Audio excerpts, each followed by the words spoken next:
Bible कहती परमेश्वर अपने लोगों के जरिए, अपने भविष्यद्वक्ताओं के जरिए आपसे बात करता है और वो आपको चिताता है आपने क्या करना।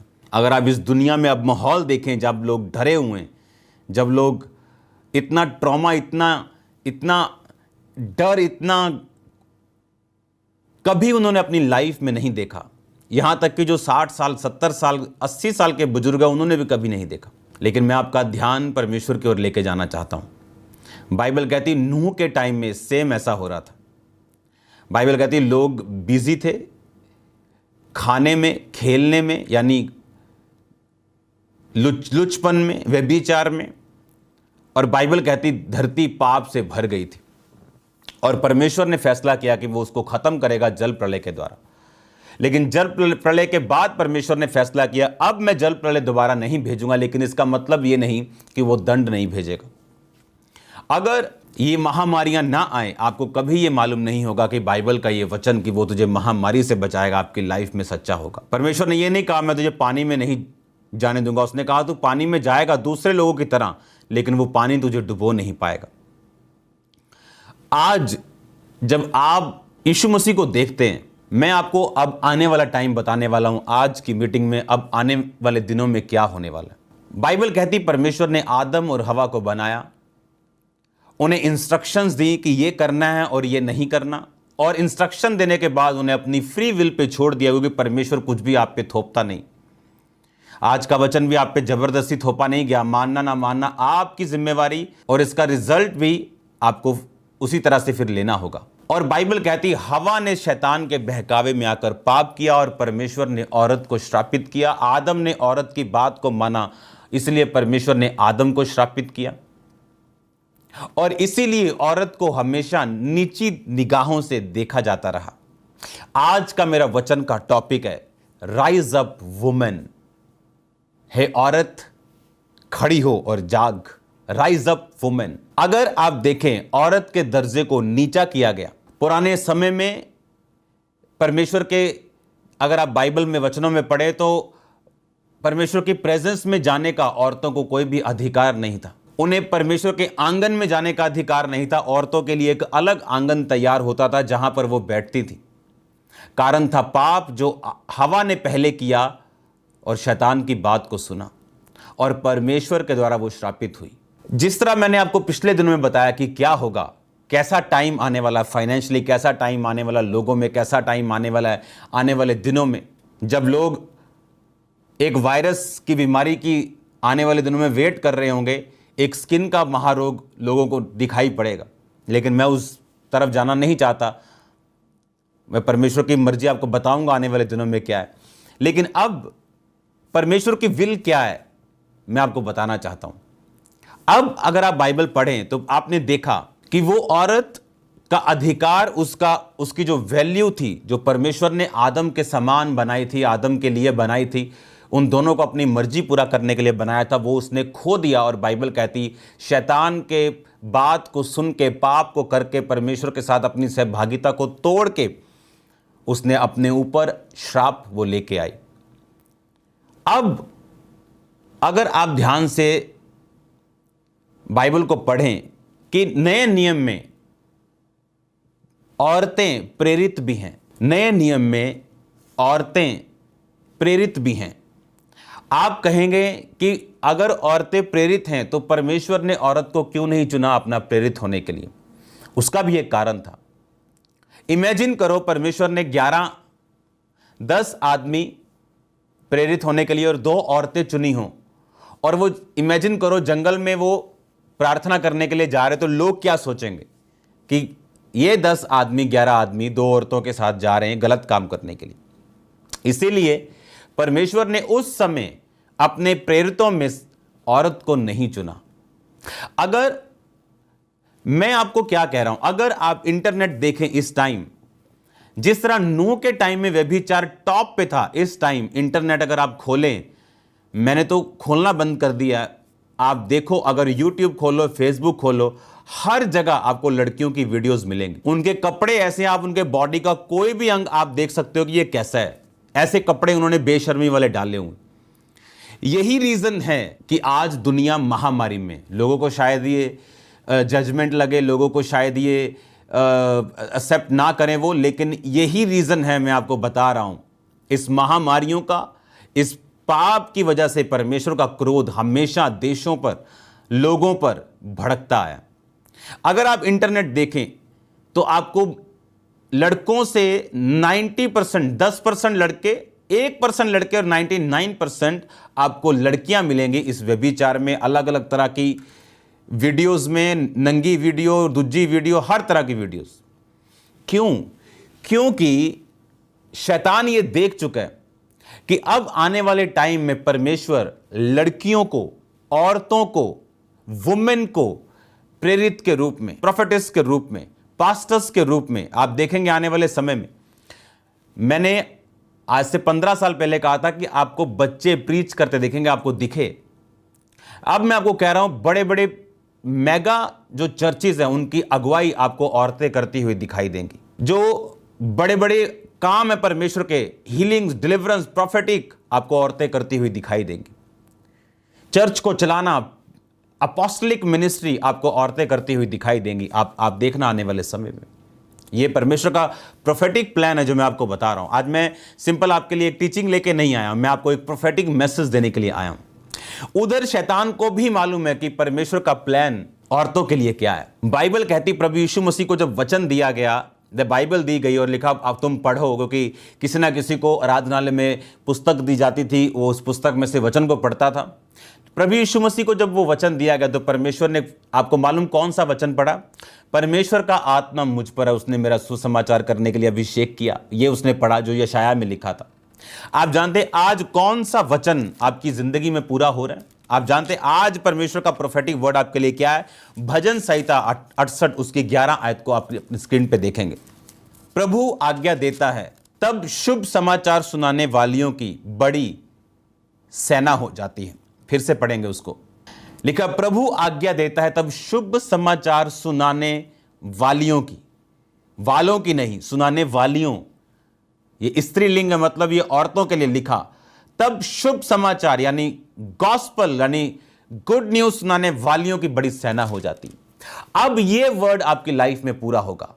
जिस तरह यीशु मसीह को मालूम था कि जो वचन उनके आने से एक सैकड़ों साल पहले लिखा गया था यशायाह भविष्यद्वक्ता के द्वारा, यशायाह की प्रॉफिट की पुस्तक को 5वीं सुसमाचार की पुस्तक भी कहते हैं। आपको मालूम है कि उसमें यीशु मसीह के बारे में इतना जिक्र है, चाहे इतना किसी पुराने नियम की पुस्तक में इतना यीशु मसीह के बारे में जिक्र नहीं। उसने लिखा इमैनुअल होगा उसका नाम, वो कुंवारी से कुंवारी गर्भवती होगी, वो स्ट्रेटेजिक होगा, महान होगा, वो ऐसा होगा, सब कुछ यशायाह की पुस्तक में लिखा। आज ये वर्ड जो आप पढ़ रहे हो ना, ये वर्ड नहीं दे रहा हूं मैं आपको, आज का वचन दे रहा हूं जो आज परमेश्वर आप औरतों से, आप भाइयों से कह रहे हैं। अगर मैं औरतों को बात बता रहा हूं तो भाइयों को सुनना जरूरी है। क्यों? एक अच्छा आदमी, उसको बुरी औरत दे दो, 5 साल बाद दोनों बुरे होंगे। एक बुरा आदमी, उसको अच्छी औरत दे दो, 5 साल बाद दोनों अच्छे होंगे। मैं जानता हूं आपको समझ नहीं आया, ध्यान से सुनो। एक अच्छा आदमी, एक बुरी औरत उसको दे दो, 5 साल बाद वो बुरे होंगे दोनों। ओके, 99.99%, 999%। एक बुरा आदमी, उसको अच्छी औरत दे दो, 5 साल बाद वो बुरा आदमी अच्छा होगा। अगर आज मैं बहनों से बात कर रहा हूं तो याद रखो, परमेश्वर ने कहा अच्छी औरतें यहोवा की ओर से हैं, और वो आदमी जो व्यभिचार में नहीं, वो आदमी जो परमेश्वर के करीब है, उसको यहोवा एक अच्छी औरत देगा। उसकी मां हो सकती है, उसकी वाइफ हो सकती है, उसकी बेटी हो सकती है। परमेश्वर ने कहा जब मैं आज्ञा दूंगा तो शुभ समाचार, शुभ समाचार सुनाने वालियों की बड़ी सेना हो जाती। आज जो परमेश्वर का प्लान है प्रोफेटिक, मैं आपको वो बता रहा हूं। अब ध्यान से सुनो मेरी बात को। हालेलुया। अगर मैं आपको पुराने सालों से अब के बारे में बताता आया हूं और ये घटता आया है, अब आज मैं परमेश्वर का दास होने के नाते एक आपको प्रोफेटिक वर्ड दे रहा हूं कि फ्यूचर में, जिस तरह मैंने आपको प्रोफेटिक वर्ड दिया था कि बहुत सारे यंग लोग खड़े होंगे, अब मैं आपको प्रोफेटिक वर्ड दे रहा हूं, बहुत सी लेडीज, बहुत सी सिस्टर्स, बहुत सी बहनें आने वाले टाइम में मिनिस्ट्री के लिए खड़ी होंगी। और ये परमेश्वर का मास्टर प्लान है आप लोगों के लिए। जिस और दुनिया जा रही, जिस तरह के मैसेजेस दुनिया रिसीव कर रही, आपको कुछ नहीं पता कि परमेश्वर ने कब आना है। जिस तरह की महामारियां, जिस तरह का फाइनेंशियल आप स्थितियां देख रहे हो, जिस तरह की सिचुएशंस आप देख रहे हो, आपने कभी नहीं देखा होगा। 5 साल पहले आप कोसते थे उस टाइम को कि कैसा टाइम है, कैसा। अब आप उस 5 साल पहले के टाइम को याद करते हो, आप बोलते हो वाह वो क्या टाइम था। लेकिन याद रखो, हमारा अच्छा या बुरा टाइम संसार की बाहरी परिस्थितियों से नहीं आता, वो हमारी अंदर की परिस्थितियों से, कि हम परमेश्वर के साथ कितना हैं, हमारा उसके साथ क्या रिलेशन है, क्या हम पाप में हैं या अपने वस्त्रों को हमने यीशु मसीह से उसके लहू से धोकर पवित्र किया और उसको पवित्र ही रहने दिया। मैं आपको एक बात समझाना चाहता हूं। जो लोग ये कहते हैं कि औरतें प्रचार नहीं कर सकती, औरतें बपतिस्मा नहीं दे सकती, औरतें ये नहीं कर सकती, औरतें वो नहीं कर सकती, वो प्रेरित नहीं बन सकती, प्रोफेटेस नहीं बन सकती, पास्टर नहीं बन सकती। अब मैं आपके लिए एक वचन पढ़ता हूं, प्रेरितों के काम 1 उसकी 14 आयत में लिखा, ये सब कई स्त्रियों, यीशु की माता मरियम और उसके भाइयों के साथ एक चित होकर प्रार्थना में लगे रहे। फिर क्या हुआ? प्रेरितों के काम 2 बाब उसकी 1 आयत, जब पेंटिकोस्त का दिन आया तो वो सब एक जगह इकट्ठे थे। एकाएक आकाश से बड़ी आंधी, किसी सनसनाहट का शब्द हुआ और वो सारा घर जहां वो बैठे थे गूंज गया। और उन्हें आग की सी फटती हुई जीभें दिखाई दी और उनमें से हर एक पे आ ठहरी। वो सब पवित्र आत्मा से भर गए और जिस प्रकार आत्मा उन्हें बोलने की सामर्थ्य दी, वो अन्य अन्य भाषाएं बोलने लगे। हालेलुया। अब वो एक जगह इकट्ठे थे। कौन? मैंने आपको पढ़ाया कौन थे। उनमें स्त्रियां थी, यीशु की माता मरियम थी, भाई थे, और लिखा वो पवित्र आत्मा सब पर उतरा। अगर परमेश्वर ने औरतों को इस्तेमाल नहीं करना तो वो सबको पवित्र आत्मा से कभी ना भरता। बाइबल कहती किसी पे कम नहीं, किसी पे ज्यादा नहीं, उन सब पर लिखा पवित्र आत्मा उतरा, हर एक जन के ऊपर, यीशु की माता मरियम पर, कई स्त्रियों पर। आप जानते हैं इस दुनिया की सबसे बड़ी बेदारी वेस्टर्न वर्ल्ड से निकली यीशु मसीह के लिए, जब लोगों ने दूसरे मिशनरीज को सपोर्ट किया कि वो दूसरे देशों में जाएं और काम करें। आपको मालूम, स्टडी बताती कि उन सब पैसों का 80% औरतों ने दिया और 20% बंदों ने दिया। उस बेदारी का जो इस दुनिया की सबसे बड़ी बेदारी की शुरुआत थी, सबसे बड़ी मतलब वन ऑफ द बिगेस्ट, सबसे बड़ियों में से एक, उनमें से औरतों का जो चंदा, जो ऑफरिंग था, वो 80% था। परमेश्वर का आज प्लान है आपको ऊंचा करना। आप चाहे डिप्रेशन में हो, आपको अब्यूज किया गया हो, सेक्सुअली, मेंटली आपको कुछ भी किया गया हो, लेकिन मैं आपको अब परमेश्वर के लिए खड़ा होता हुआ देख रहा हूं। मैं आपको परमेश्वर के लिए अब काम करता हुआ देख रहा हूं।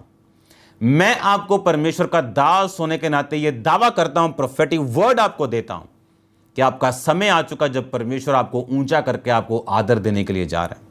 जिस शैतान ने औरत को नीचा किया, अब वही परमेश्वर आपको अपने संबंध जो आप परमेश्वर के साथ बनाएंगे और पवित्रताई में रहेंगी, वो आपको इतना ऊंचा और इतना वैल्यूएबल करने जा रहा है जितना आप सोच भी नहीं सकती। वो आपकी इज्जत को बढ़ाने के लिए जा रहा है। वो आपको ऐसे घराने देने जा रहा है जो आपका ऑनर करेंगे। मैं आपको फिर से बोल रहा हूं, जो अब परमेश्वर का प्लान है आने वाले दिनों के लिए, जितनी बहनें मुझे सुन रही हैं, तैयार हो जाओ परमेश्वर के लिए खड़े होने के लिए। तैयार हो जाओ उन सब शैतानी सीमाओं को तोड़ने के लिए, शैतानी बंधनों को, बॉन्डेजेस को ब्रेक करने के लिए। वो सारी सीमाओं को जो शैतानी और दुनियावी, उन्हें ब्रेक करके परमेश्वर के नाम में खड़े होने के लिए तैयार हो जाओ। शैतान झूठा है। पता है क्या झूठ बोलता है वो? कि औरतों को पास्टर नहीं बनना चाहिए, क्योंकि शैतान को मालूम है इस दुनिया में 50% औरतें हैं। तो एक झूठ बोल के वो अपने दुश्मन यानी परमेश्वर की 50% सेना ही खत्म कर देना चाहता है, कि 50% इसी झूठ से ही खत्म हो जाएंगे अगर वो विश्वास करेंगे कि औरतें प्रचार नहीं कर सकती, औरतें काम नहीं कर सकती, औरतें बपतिस्मा नहीं दे सकती, औरतें प्रेरित नहीं बन सकती। मैं आपको इन 7 हफ्तों में बताऊंगा कहां औरतें पास्टर थीं, कहां औरतें इवेंजलिस्ट थी, कहां औरतें प्रोफेटेस थी, कहां औरतें टीचर थी। आप जानते अपोलुस बाइबल का one of the biggest teacher था उस टाइम का। उसको बाइबल सिखाने वाली एक औरत थी। कहती आ मैं तुझको अच्छी तरह से समझाती हूं, क्योंकि उसने यीशु मसीह के बारे में नहीं सुना था, उसने यीशु मसीह के बैप्टिज्म के बारे में नहीं सुना था। वो यूहन्ना के बैप्टिज्म का प्रचार करता था और यीशु मसीह के आने का प्रचार करता था। हाँ, औरतों को अधीन रहने के लिए बोला गया। हाँ, अगर एक औरत पास्टर है, उसका पति पास्टर है, तो औरत को पास्टर के अधीन रहने के लिए बोला गया। हाँ, अगर औरत पास्टर है और एक विश्वासी उसका पति है, तब भी अधीन रहने के लिए बोला गया। हाँ, उसको अधीन रहने के लिए बोला गया, अपने पास्टर के, अपने पति के अधीन रहने के लिए बोला गया, लेकिन उसे कहीं भी कोई काम करने के लिए, मना करने के लिए नहीं बोला गया। हालेलुया। बहुत सी ऐसी चीजें हैं जो आज कलीसिया में मैं देखता हूं कि ओके, लेकिन ये परफेक्ट नहीं। जैसे सिर पे चुन्नी लेना, पौलुस सिर पे चुनरी इसलिए कह रहा है ताकि आपकी जो छाती है वो ढकी रहे। उसका मकसद आपके तन को ढकना है। अगर वो आपके सिर पे ना भी हो तो चलेगा, लेकिन इस बात का मैं प्रचार नहीं करूंगा। क्यों? जब मैं अपनी वाइफ को बोलता हूं कि हाँ सिर पे ले लो, क्यों? क्योंकि लोग ऐसा समझते हैं। इसलिए हम एक फालतू की बहस में ना पड़ के, सुसमाचार में कोई रुकावट ना आए, हम फॉलो करने के लिए तैयार हैं। अगर आप ध्यान से देखें, अगर एक घर में अच्छी औरत गई, उस पूरे घर के नक्शे को वो चेंज कर सकती। बिजनेसमैन टॉप के देखो, जिनके साथ उनकी वाइफ्स हैं, उनके फेल होने के चांसेस सबसे कम है। हालेलुया। और जिनके साथ उनकी पत्नियां नहीं हैं, वो अकेले हैं। और बाइबल कहती 2 जन एक से भला 2, अगर एक गिरे तो दूसरा उसे उठाएगा। अगर एक घर में अच्छी औरत आए, वो उस पूरे घर को बदल सकती है। अगर एक घर में बुरी औरत आए, उस घर का कबाड़ा कर सकती। अच्छी औरतें उन लोगों का हिस्सा हैं, जो उन भाइयों का हिस्सा हैं जो परमेश्वर के साथ अच्छे हैं। आप व्यभिचार में जाके, गलत काम करके, गंदे हर जगह मुंह मार के आप एक्सपेक्ट मत करो कि आप परमेश्वर की ओर से उन औरतों को पालोगे जो परमेश्वर ने आपके लिए रखी हैं। बाद में आप उसको समझाएंगे, आपकी समझाना काम नहीं आएगा, आपकी काउंसलिंग काम नहीं आएगी। फिर आप औरतों पे शेयर बनाएंगे, जबकि कमी आदम में है, क्योंकि बाइबल कहती आदम को हवा का ध्यान रखना चाहिए था, उसे अपनी उपस्थिति से दूर नहीं करना चाहिए था। उसके साथ एक अच्छा रिश्ता होना चाहिए था कि जब हवा को शैतान बोलता तो वो उससे बात करती आदम से कि मुझे शैतान ने ऐसा कहा। अगर आज आप परमेश्वर की पवित्र आत्मा की आवाज को सुने, तो मैं आपको फिर से कह रहा हूं, वो टाइम आ चुका है जब परमेश्वर औरतों को फिर से खड़ा कर रहा है। और शैतान भी जानता है, और उन्हीं औरतों को वो व्यभिचार में डाल रहे हैं। उन्हीं औरतों को वो टिकटॉक पे, वो फेसबुक पे, वो शॉर्ट्स वीडियो में, वो नंग धड़ंग बनाते वीडियोस उनमें डाल रहे हैं, क्योंकि शैतान को मालूम है आने वाले दिनों में क्या होने वाला है। बहुत से यंग लड़के भी खड़े होंगे, लेकिन लड़कियों की तादाद जो आपने कभी नहीं देखी, अब वो आने वाले टाइम में होने वाला है। इसलिए मैंने कहा राइज अप वुमेन, खड़ी हो जाओ परमेश्वर की दासियों, उसकी बेटियों, क्योंकि वो टाइम आपका आने वाला है। यीशु मसीह के नाम में वो इज्जत पाने का टाइम आने वाला है। एक बात का आपने ध्यान रखना, पवित्रताई में रहना, शैतान की किसी बात को मत सुनना, अपने शरीर को काबू में रखना, अपने बाप की अधीनगी में रहना, अपने पति की अधीनगी में रहना। बाकी किसी की टेंशन लेने की जरूरत नहीं।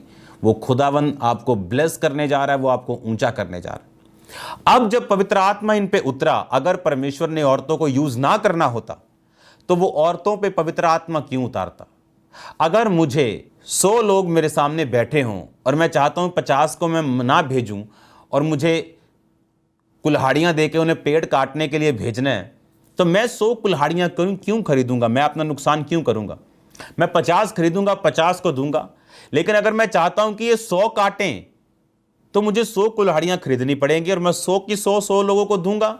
अगर परमेश्वर नहीं चाहता कि औरतें यूज हों, पास्टर बने, तो वो क्यों पवित्र आत्मा की भरपूरी उन्हें देगा? बाइबल कहती फिलिप्पुस की 4 बेटियां थी, और वो प्रोफेटेस, यानी ऐसा वचन देने वाली जिससे शांति मिलेगी, तसल्ली मिलेगी और बढ़ोतरी होगी। जहां जहां अच्छी प्रोफेसी होगी, वहां शांति होगी, वहां तसल्ली होगी, वहां बढ़ोतरी होगी। और इसका मतलब अगर वो 4 लड़कियां बात ही नहीं करेंगी किसी से, अगर प्रचार ही नहीं करेंगी, तो क्या शांति दे पाएंगी? क्या तसल्ली दे पाएंगी? तो वो प्रोफेटिस क्यों थी? इसका मतलब परमेश्वर ने वरदान दिया था कि तुम शांति दो, तुम तसल्ली दो और तुम्हारे वचनों से लोगों की बढ़ोतरी हो, क्योंकि वो इसका मतलब उन्हें प्रचार करने का आत्मा दे रहा था, उन्हें अपने बारे में बताने का आत्मा दे रहा था, उन्हें ऐसा आत्मा दे रहा था कि वो बोलेंगे और लोग रिपेंट करेंगे और बढ़ोतरी होगी, वो बोलेंगे और लोग निराशा से उठेंगे, शांति होगी, तसल्ली उन्हें मिलेगी। इसी कारण वो 4 लड़कियां उसकी और 4 प्रोफेटिस थी। औरतों का रोल बाइबल में 84 साल से विधवा का रोल क्या था कि वो प्रार्थना करे कि यीशु मसीह आए, और बाइबल कहती वो आए और उसको मालूम था कि मेरी प्रार्थना के द्वारा हुआ। बाइबल कहती प्रभु यीशु मसीह के साथ औरतें थी जो संपत्ति से उसकी सेवा करती थी, पैसों से उसकी सेवा करती थी, सारे खर्चे को उस मिनिस्ट्री के उठाती थी। ये औरतों का काम था। परमेश्वर के साथ औरतें क्यों नहीं थी? 12 चेलों में मैंने आपको बताया कि वो अटपटा लगता जब परमेश्वर उनको लेके जाता। ये अटपटा लगता कि अगर परमेश्वर उनको अकेले को भेजता कहीं प्रीच करने के लिए, लेकिन आज सिचुएशन वो नहीं। इसीलिए बाइबल कहती है पौलुस के टाइम में ऐसी औरतें थी, मैं आपको बताऊंगा अगले पार्ट में, जो प्रेरित थी, जो अपोस्टल्स थी। वो औरतें चर्च के सेवा में थी।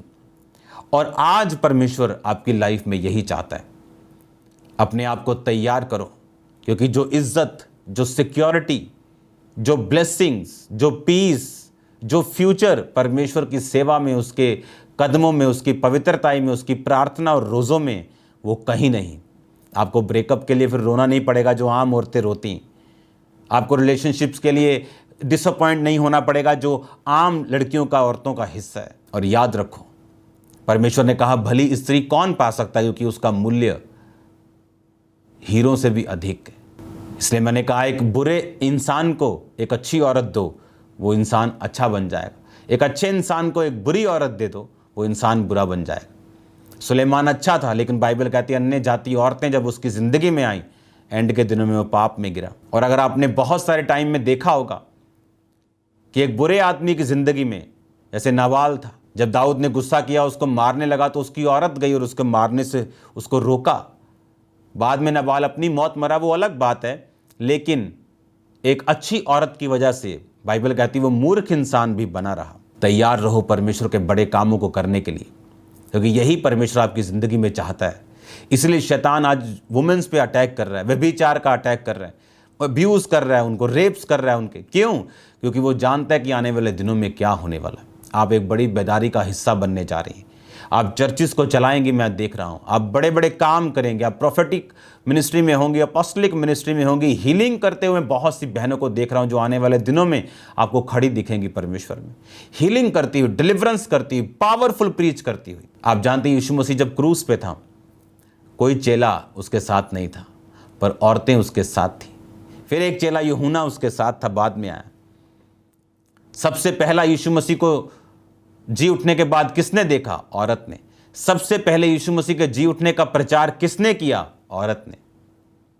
सबसे पहले दूत ने किसको बताया कि यीशु मसीह जी उठा और भाइयों से कहो वो गलील को जाएगा? औरत को। औरतें अपने आप को कम मत समझो, आप बड़ी बरकत पाने जा रही हो यीशु मसीह। परमेश्वर ने मुझे बताया कि ये सेवकाई अब एक जरिया होगी औरतों को खड़ा करने का, उन्हें ब्लेस करने का। बड़ी इज्जत आपकी ज़िंदगी में मैं आते हुए देख रहा हूँ यीशु मसीह का। आमीन इतना ऊंचा बोलना कि पड़ोसी की छत हिला दो आज, आमीन बोल के जोर से थैंक यू जीसस बोलते, आमीन बोलो जोर से तारीफ करो, जोर से। मैं देख रहा हूं पवित्र आत्मा पे आ रही। Thank you Jesus. जोर से तारीफ करते हुए, जोर से तारीफ करते हुए, जोर से हालेलुया। मुझे ये बात 100% मालूम है कि आने वाले दिनों में परमेश्वर बड़ा काम आपकी ज़िंदगी में, और बड़ा काम वो आपके ज़रिए दूसरों की ज़िंदगी में करने जा रहा है। मैं आपको बताऊंगा आने वाले पार्ट्स में, आने वाले हफ्तों में, कि प्रैक्टिकली जो परमेश्वर का प्लान आपकी लाइफ में है, खासकर बहनों की लाइफ में, उसे अपनी लाइफ में आपने पूरा कैसे करना है। क्योंकि याद रखो, परमेश्वर की सिद्ध इच्छा को मालूम करना और सिद्ध इच्छा पे चलना, ये 1 मिनट का काम नहीं, ये 3 रोज़ों का काम नहीं। इसके पीछे पूरी लाइफ आपकी लगती, और ये आसान नहीं और ये मुश्किल भी नहीं। जब आदत डल जाएगी आपको तो ये आसान होगा। जब तक आदत नहीं होगी अपने शरीर को, अपने जीवन को काबू में रखने की, तब तक आपको मुश्किल लगेगा। लेकिन याद रखो, खुदावंद का रूह मुझे बता रहा है आप लोगों के लिए कि एक बड़ी बेदारी का आप हिस्सा बनने जा रहे हो। एक बड़ा काम आपकी ज़िंदगी में परमेश्वर करने जा रहा है। हालेलुया। तैयार रहो। अगर पवित्र आत्मा आपसे कह रहा है तैयार रहो, और आने वाले पार्ट्स में बताऊंगा कि आपको तैयार कैसे रहना है। अगर आपको परमेश्वर की सेवा करनी है, उसका अगला स्टेप क्या है, उसका अगला क्या है, अगला क्या है, उससे आगे क्या है, किस तरह से आपने उस दर्शन को प्रैक्टिकली अपनी ज़िंदगी में पूरा होते हुए देखना है, जिसके लिए परमेश्वर ने आपको चुना है। यही मेरी सेवकाई, यही मेरी अपॉस्टलिक मिनिस्ट्री है। इसीलिए परमेश्वर ने मुझे चुना है, वो मैं आपको गाइड करूं कि आपने करना क्या है आपकी लाइफ में। और मैं जानता हूं परमेश्वर बड़े काम आपकी ज़िंदगी में करने जा रहे हैं। बड़े बड़े काम, बड़ी रूहों की खेप को मैं देख रहा हूं। अब लोगों को जितनी ज़रूरत अब है परमेश्वर के, पहले कभी नहीं थी। जितने अब लोग कलीसिया में आत्मिक है, उतने पहले कभी नहीं थे। जितना अब परमेश्वर के कामों को लोग देख रहे हैं और जिस तरह से परमेश्वर को अपनी ज़िंदगी में अब वचन को पूरा करते हुए देख रहे हैं, पहले कभी नहीं था। याद रखो, गिरे हुओं को उठाओ, आग में से झपट कर भी रूहों को बचाओ। ये परमेश्वर का फरमान है हमारे लिए। इस फरमान को पूरा कैसे करना है, ये परमेश्वर के लोगों का काम है। ये परमेश्वर के दासों का, उसकी कलीसिया में जो अगुए हैं, उनका काम है लोगों को तैयार करना इस काम के लिए। और मुझे पता है कि परमेश्वर का रूह आपको तैयार कर रहा है। वो आपको तैयार कर रहा है बड़े कामों के लिए। आप किसी भी बैकग्राउंड से क्यों ना हो, किसी भी हम्बल बैकग्राउंड से क्यों ना हो, आप कितनी भी किसी भी तरह की मुसीबत में क्यों ना हो, कितनी भी तुच्छ अपने आप को क्यों ना समझती हो, जब खुदाबंद चुनता है तो वो हमेशा ऐसों को चुनता है जो कुछ नहीं। जब वो चुनता है तो तुच्छों को चुनता है, व्यर्थ को चुनता है, लिखता है गरीब को चुनता है। वो ऐसे लोगों को चुनता है जो त्यागे हुए हैं, और फिर ऐसे खड़ा करता है कि पूरी दुनिया उनको चाहती है। और मैं जानता हूं ये आपके लिए ग्रेट ब्लेसिंग होगी। तो तैयार रहो खुदावंद के बड़े कामों को करने के लिए। मैं आपको ब्लेस घोषित करता हूं।